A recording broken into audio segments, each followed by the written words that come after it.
राजकारणात दर मिनिटाला काहीतरी नवं घडतंय। बातमी कुणीही दे, पण खरी अपडेट मिळते फक्त राजकीय लाईव्हवर। 4 मार्च 2015 पासून राज्यात महाराष्ट्र प्राणी रक्षण सुधारणा कायदा 1995 लागू करण्यात आला। या अधिनियमाने गायी, वळूंची व बैलांची कत्तल करण्यास मनाई करण्यात आली। महाराष्ट्र प्राणी रक्षण सुधारणा कायद्यातील निकष पाळून जिल्ह्यात शांततेत बकरी ईद साजरी करावी असं आवाहन जिल्हाधिकारी डॉक्टर विजय राठोड यांनी केलं। जिल्हाधिकारी कार्यालय राजर्षी शाहू सभागृहात आज आगामी बकरी ईदच्या पार्श्वभूमीवर समन्वय बैठक घेण्यात आली। यावेळी जिल्हा परिषद मुख्य कार्यकारी अधिकारी डॉक्टर जास्मिन, इचलकरंजी महापालिकेचे आयुक्त डॉक्टर पल्लवी पाटील, पोलीस अधीक्षक निलोत्पल, कोल्हापूर मनपा उपायुक्त परितोष कंकाळ, जिल्हा पशुसंवर्धन उपायुक्त डॉक्टर प्रमोद बाबर प्रामुख्याने उपस्थित होते।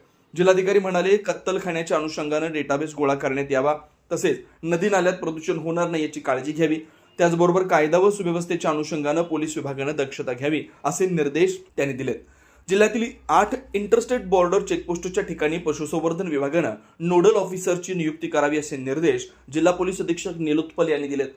या बैठकीसाठी डॉक्टर महेश शेजाळ, सहायुक्त पशुसंवर्धन, डॉक्टर प्रशांत कुलकर्णी, डॉक्टर प्रसाद भूतकर, डॉक्टर जितेंद्र पाठक, डॉक्टर रवींद्र जंगम, डॉक्टर श्याम कोळेकर, डॉक्टर मंगेश खिलारे आदी उपस्थित होते। सबस्क्राइब करा आणि रहा राजकारणाच्या रणभूमीवरील थेट नजरेत।